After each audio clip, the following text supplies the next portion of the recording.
Hello everyone, Brendon Snyder here. How are you? So up next we've got a new album from Revolution Saints called Rise. This is their third album. If you're not familiar with who they are, these guys are a supergroup of sorts that have quite an amazing pedigree.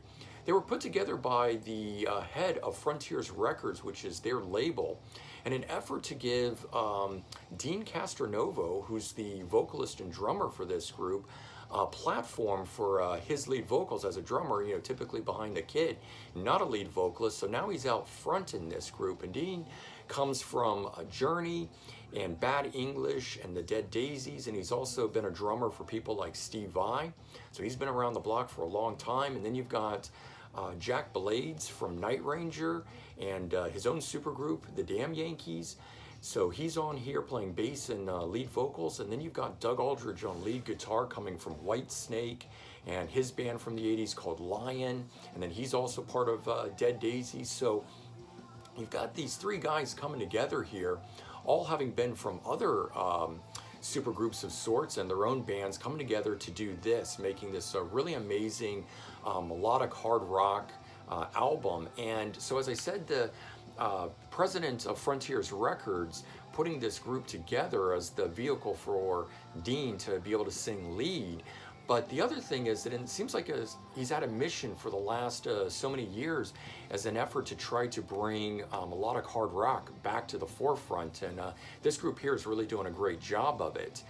The producer for this group is Alex Del Vecchio, who also plays keyboards for them. And the reason that I mention him on this is that on their first album, which came out in 2015, he almost exclusively wrote this album. And so the album was very much a vehicle of the band performing Alex's songs, but sung by Deen.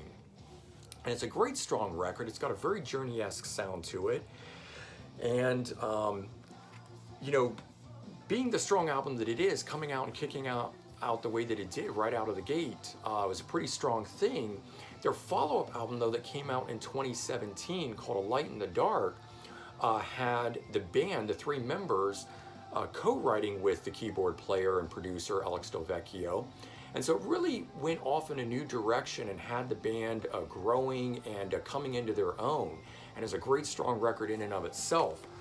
So the third album, though, seems to be a split between that. It's got songs that are solely written by Alex Del Vecchio, but it's also got outside writers, and then it's got some co-writes by the band members themselves. But all in all, I was sort of hoping that this third album would move into the band solely writing their material and really see where that could go. And that hasn't happened on here. Not to say that's a bad thing or not, because if you like the first two records, I think you're definitely going to like this one here. If you didn't like the first two records, you probably won't like this. They're not breaking any new ground here. But if you do like that, you are looking for something that's Journey-esque in style, this would certainly do it. So some of the pros to this, as I mentioned, are that it's a very Journey-style sounding record, and since Journey hasn't made a new record in quite some time, this is a great place to get your Journey fix from. Deen Castronovo has a very Steve Perry sounding voice and style to his singing, so again, if you like Journey, you're going to like this. Doug's guitar work on here is just blistering. Maybe even a little harder edge than Neil Sean's playing, but definitely fitting for this record. And Alex Del Vecchio's keyboards playing on this is also top notch. So really great musicianship on this record. And it's definitely a very soaring, uplifting kind of record, really kind of over-the-top bombastic style, which is great. The cons to this are, though, that I think that it's a little too similar from song to song on here. The first two albums were a little more varied, and definitely from track to track, you knew you were changing into a new track, whereas some of these are a little too close, in particular the last few on the album. I'd also realized a little too much on the Journey style and sound, I think. I kind of wish they were doing a little bit more of their own thing here. And then I wished, as I said, I wish the members did a bit more of the songwriting and or it was all done by them. But let's talk about the songs on here. So the first song on here, When the Heartbreak Has Gone, is a great driving opening hard rock number on here. It's one of the best. It's probably my favorite song on the album. The second track is called Price We Pay. And this one is a melodic rocker with a nice contrasting piano piece with blistering lead guitar work that's on it. Number 3 is the title track called Rise, and this one here is harder edge with a faster beat to it, sort of like Journey sped up. Then you've got number 4, Coming Home, and this song on here is another mid-pace melodic number on here. Then you've got Closer. It's a sort of your standard melodic ballad like you'd expect on something like this or on a Journey record. When it kicks in, it really takes off on here, and I do like that. Number 6 is called Higher. And this one is a strong rockin' track itself. It's got a bit of a harder edge to it. And it's also got some really great bass playing by Jack Blades on it. Number 7 is called Talk to Me. And this one is one of the more interesting sounding tracks on here, and definitely a standout number. What I also like about it, it's got some really great co-lead vocals by a female artist on here. Number 8 is called It's Not the End. And this track is a strong melodic rocker itself with a really soaring vocals on it.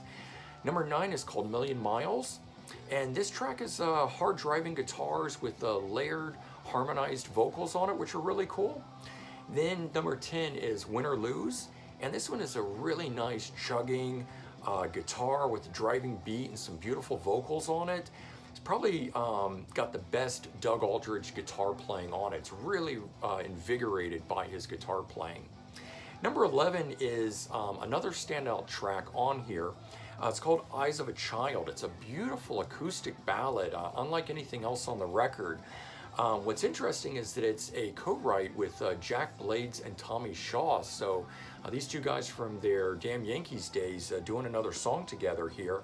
And it's sung by Jack Blades. So again, you know, predominantly this album is sung lead by Deen Castronovo. So to hear Jack Blades and his singing the song in its entirety is really quite good.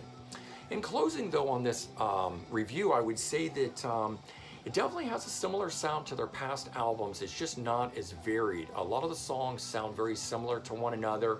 In particular, tracks 8, 9, and 10 are almost indistinguishable from each other on here.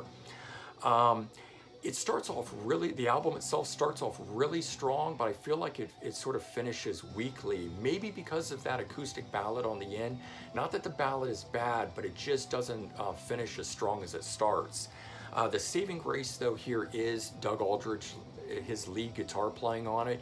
He's an amazing lead player. Some really blistering solos are on this, rip-roaring type stuff, and I think it totally salvages the album as a whole. So even with the songs being similar and the album starting stronger and not finishing as strong as it kicks off, the lead guitar work on here is quite amazing.